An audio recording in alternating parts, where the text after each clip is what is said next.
तो welcome once again. स्वागत है आपका हमारे नए एपिसोड में। और जैसे कि हमने हमारे पिछले एपिसोड में बात किया था कि सबसे पहले हमको क्या लेना चाहिए, प्रोटेक्शन की तरफ जाना चाहिए, इन्वेस्टमेंट की तरफ जाना चाहिए। तो आप में से काफ़ी लोगों के सवाल ये थे कि हमें अगर टर्म प्लान लेना है तो कितना लेना चाहिए और कितना जो है सफिशिएंट होना चाहिए। तो आज हमारे जो गेस्ट है फिर से किशोर मालू जी, तो उन्हीं से हम जानेंगे कितना टर्म प्लान आपको लेना चाहिए, उसका कवर कितना होना चाहिए और क्या चीज़ें आपको ध्यान में रखनी चाहिए टर्म प्लान खरीदते टाइम। तो किशोर जी, जैसे कि लास्ट वीडियो में हमने बात किया था कि क्या पहले लेना चाहिए, तो काफ़ी लोगों के ये सवाल थे और काफ़ी लोग कंफ्यूज भी थे कि हमको कितना कवर लेना चाहिए। Thank you Vishal. Vishal, coverage आपका कितना होना चाहिए उसके लिए ना एक बहुत बेसिक सा सिंपल सा फॉर्मूला है।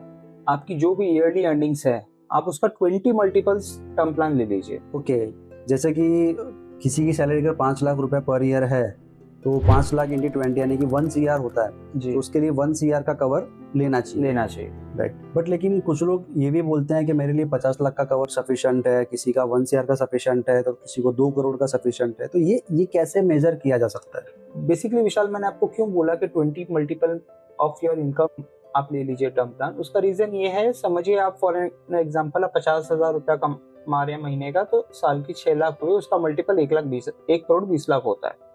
आपने 50 लाख का कवर ले लिया तो 50 लाख रुपए तो आपके ना रहने पे आपकी फैमिली 7-8 साल में वो पैसे खत्म हो जाएगा। बिल्कुल। तो एटलीस्ट 1-1.25 करोड़ का अगर इंश्योरेंस है आपके पास तो वो 15-20 साल चलेगा। तब तक नेक्स्ट जनरेशन जो है वो अर्निंग करना शुरू कर देगी। नहीं, सही बात है। वैसे भी आजकल आपको पता है कि खर्चे काफी बढ़ गए, जैसे EMI है, राइट, शादी का एक्सपेंस है, एजुकेशन है, ये सारे जो रेट्स हैं वो सारे स्काई रॉकेट की तरह ऊपर जा रहे हैं। बिल्कुल सही कहा विशाल आपने। आपको कवर जो है वो सिर्फ आपकी सैलरी के हिसाब से नहीं, ये तो एक बेस रूल है कि आप जो भी अर्न कर रहे हैं उसका 20 मल्टीपल होना चाहिए। बट साथ साथ में आपको अपनी लायबिलिटीज का भी ध्यान रखना चाहिए। अगर आपका कोई होम लोन चल रहा है तो वो आपका टर्म कवर ऐड हो जाना चाहिए। Outstanding okay. जो आपके एजुकेशन, आपके कोई गोल्स हैं कि मेरे को बच्चे को यहाँ पढ़ाना है, तो उसके लिए जो पैसा चाहिए वो भी आपका टर्म कवर में ऐड हो जाना चाहिए। तो लायबिलिटी और आपका एनुअल इनकम दोनों का कॉम्बिनेशन मिला के आप सम एश्योर्ड देख सकते हैं। तो मतलब फॉर्मूला सिर्फ एक बेसिक कैलकुलेशन है अकाउंट के लिए और उसमें आपको ये अपना जो आउटस्टैंडिंग लायबिलिटीज हैं वो सारा ऐड करना चाहिए। जी, इसीलिए हम बोलते हैं कि one size doesn't fits all insurance में एटलीस्ट। और क्योंकि सबके गोल्स और लायबिलिटीज अलग अलग होते हैं तो उनको अपना कवर उसी हिसाब से सिलेक्ट करना चाहिए। करेक्ट। इसीलिए बैलेंस बनाना बहुत इंपॉर्टेंट है कि मेरे हिसाब से कवर इतना हो कि आपकी फैमिली का फ्यूचर डिस्टर्ब ना हो एंड प्रीमियम इतना हो कि आपको पे करने में कोई प्रॉब्लम ना हो। Yes, very true.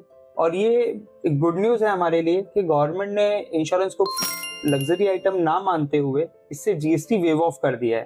अच्छा। तो जिससे क्लाइंट के पॉकेट पे इतना जो GST का वजन पड़ रहा था अब वो भी नहीं आएगा और प्रीमियम कंपैरेटिवली पहले से सस्ते हो गए। GST नहीं है तो ऑब्वियसली आप 18% अपना बचा रहे हैं। बिल्कुल। और जिन लोगों ने पहले टर्म इंश्योरेंस ले रखा है, ऐसा नहीं कि गुड न्यूज सिर्फ उन्हीं के लिए है जो नए लोग ले रहे हैं, तो जिन्होंने पहले भी टर्म इंश्योरेंस ले रखा है उनको भी GST वेव ऑफ हो जाएगा। तो जो ये सितंबर के बाद जो आएगा, जो 22 तारीख के बाद, उनके लिए बेनिफिट है, राइट? बिल्कुल।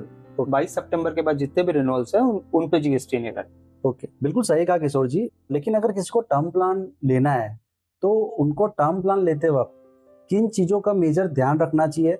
और मार्केट में काफी सारी कंपनियां हैं तो लोग कंफ्यूज है कि किस कंपनी का टर्म प्लान बाय करें। देखिए विशाल जी, कंपनियां बहुत सारी अच्छी हैं। HDFC है, टाटा है, बजाज है, SBI है, IC प्रूडेंशियल है, ये सारी की सारी IRDA के अंतर्गत आती है। अच्छा। So companies all are good.